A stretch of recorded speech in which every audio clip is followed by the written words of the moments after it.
Hello friends, good evening. இன்னைக்கு ஒரு சின்ன இங்கிலீஷ் ப்ராவர்ப் பார்த்துடலாம். நல்ல மழை பெஞ்சிட்ருக்கு மதுரையில், பாருங்க, ஃபுல்லாக மழை தான். ஓகேவா? இப்போ நம்ம ப்ராவர்ப்பை பார்த்துடலாம். Too much of any thing is good for nothing.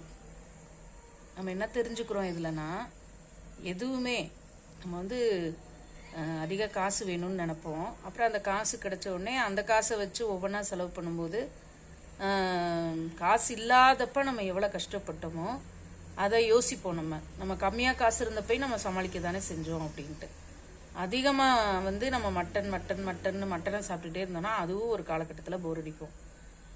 Chicken தான் சாப்பிடுவேன் அப்படின்னா அதுவும் ஒரு காலகட்டத்தில் போர் அடிக்கும். எதையுமே ரொம்ப அதிகமாகவும் இது பண்ணாமல் ரொம்ப கம்மியாகவும் இது பண்ணாமல் இப்போ ஃப்ரூட்ஸே எடுத்துக்கோ.